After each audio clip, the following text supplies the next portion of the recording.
Walk Two Moons, Chapter 12, The Marriage Bed. When I had first started telling Phoebe's story, Gram and Gramps sat quietly and listened. Gramps concentrated on the road, and Gran gazed out the window. Occasionally, they interjected, "Gall, dang," or "No kiddin'?" But as I got further into the story, they began to interrupt more and more. When I told about the message, "Everyone has his own agenda," Graham thumped on the dashboard and said, "Isn't that the truth? Lordy, isn't that what it's all about?" I said, "How do you mean?" "Everybody's just walking along, concerned with his own problems, his own life, his own worries, and we're all expecting other people to tune into our own agenda. Look at my worry. Worry with me. Step into my life. Care about my problems. Care about me." Graham sighed. Gramps scratched his head. "You turning into a philosopher or something?" "Mind your own agenda," she said. When I mentioned about Ben asking where my mother was and my saying that she was in Lewiston, but that I didn't want to elaborate, Graham and Gramps looked at each other. Gramps said, "One time my father took off for 6 months and didn't tell a soul where he was going. When my best friend asked me where my father was, I hauled off and punched him in the jaw." "You never told me that," Gramps said. "I hope he socked your back." Gramps pointed to a gap in his teeth. "See that? He knocked my tooth dang out." And when I told Graham and Gramps about flinching when Ben touched me and about how I went home and found Dad in the garage, Graham unbuckled her seatbelt, turned all the way around, and leaned over the back of the seat. She took my hand and kissed it. Gramps said, "Give her one for me, too." And so Graham kissed my hand again. Several times when I described Phoebe's world of lunatics and axe murders, Gran said, "Just like Gloria. I swear to goodness, just exactly like Gloria." Once after she said this, Gramps got a dreamy look on his face, and Gramps said, "Quit that mooning over Gloria. I know what you're thinking." Gramps said, "Hear that, Chickabiddy? This here gooseberry knows everything that runs through my head. Isn't she something?" Just before we reached the South Dakota border, Gramps took a detour because he had seen a sign advertising the Pipestone National Monument in Pipestone, Minnesota. On the sign was a picture of an Indian smoking a pipe. "What do you want to go see an old Indian smoking a pipe for?" Graham said. She didn't like the term Native American any more than my mother did. "I just do," Gramps said. "We might not ever get the chance again." "To see an Indian smoking a pipe?" Graham said.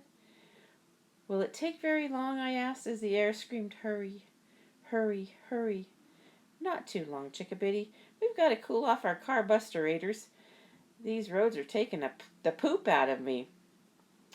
The detour to Pipestone wound through a cool, dark forest, and if you closed your eyes and smelled the air, you could smell Bybanks, Kentucky. Pipestone was a small town.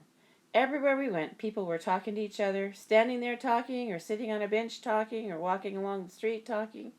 And when we passed by, they looked up at us, bright into our faces, and said, "Hi," or "Howdy." And although it sounded corny to say it, we felt right at home there.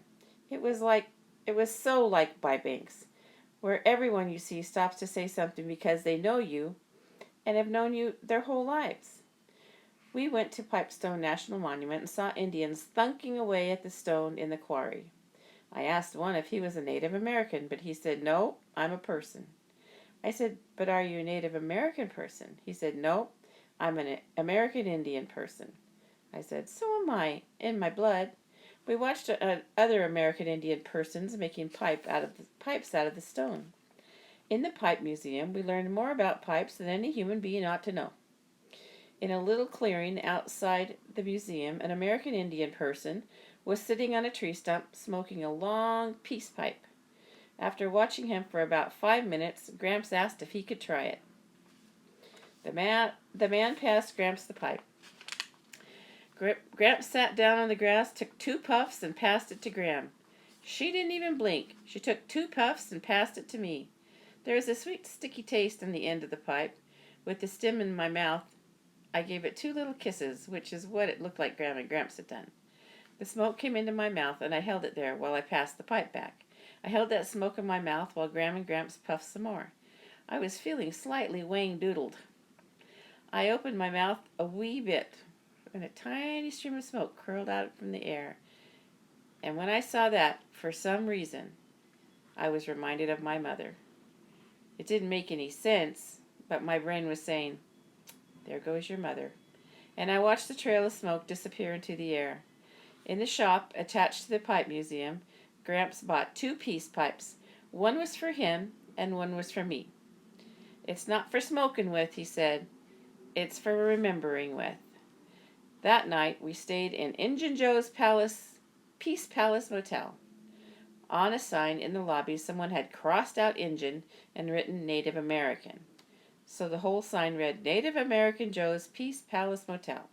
In our room, the Injun Joe's embroidered on the towels had been changed with black marker to the Indian Joe's.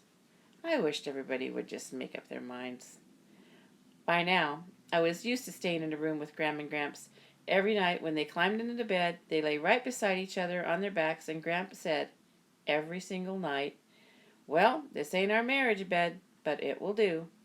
Probably the most precious thing in the whole world to Gramps, besides Gram, was their marriage bed. This is what he called their bed back home in Bybanks, Kentucky. One of the stories that Gramps likes to tell is about how he and all his brothers had been born in that bed, and all Gram and Gramps' own children had been born in that same bed. When Gramps tells the story, he starts with when he was 17 years old and living with his parents in Bybanks. That's when he met Gram. She was visiting her aunt who lived over the meadow from where Gramps lived. "I was a wild thing then," Gramps said, "and I didn't stand still for any girl, I tell you that." They had to try to catch Gramps on the run, but when he saw Gram running in the meadow, with her long hair as silky as a filly's, he was the one who was trying to do the catching. Talk about wild things. Your grandmother was the wildest, most untamed, most ornery and beautiful creature ever to grace this earth. Gramps said he followed her like a sick old dog for 22 days, and on the 23rd day he marched up to her father and asked if he could marry her. Her father said, "If you can get her to stand still long enough, and if she'll have you, I guess you can."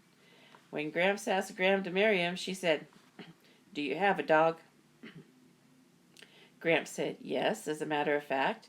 He had a fat old beagle named Sadie." Gramps said, "And where does she sleep?" Gramps stumbled about a bit and said, "To tell you the truth, she sleeps right next to me. But if we was to get married, And when you come in the door at night," Gramps said, "what does that dog do?" Gramps couldn't figure out what she was getting at, so he just told the truth. "She jumps all over me, a licking and a howling." "And then what do you do?" Gramps said. "Well, gosh," Gramps said. He did not like to admit it, but he said, "I take her in my lap and pet her till she calms down, and sometimes I sing her a song. You're making me feel foolish." "I don't mean to," she said. "You've told me all I need to know. I figure if you treat a dog that good, you'll treat me better. I figure if that old beagle Sadie loves you so much, I'll probably love you better. Yes, I'll marry you." They were married 3 months later. During that time, between his proposal and their wedding, Gramps and his father and brothers built a small house in the clearing behind the first meadow. "We didn't have time," Gramps said, "to completely finish it, and there wasn't a single stick of furniture in it yet. But that didn't matter. We were going to sleep there on our wedding night all the same." They were married in an aspen grove on a clear July day, and afterward they and all their friends and relatives had a wedding supper on the banks of the river. During the supper, Gramps noticed that his father and 2 of his brothers were absent. He thought maybe they were planning a wet cheer, which is when the men kidnap the groom for an hour or so and they all go out to the woods and share a bottle of whiskey. Before the end of the supper, his father and brothers came back, but they did not kidnap him for a wet cheer. Gramps was just as glad, he said, because he needed his wits about him that evening. At the end of the supper, Gramps picked up Gram in his arms and carried her across the meadow. Behind them, everyone was singing, "Oh, meet me in the tulips, when the tulips do bloom."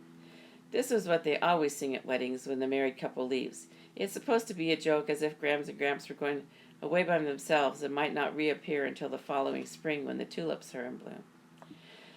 Gramps carried Gram all the way across the meadow and through the trees and into the clearing where the little house stood. He carried her in through the door and took one look around and started to cry.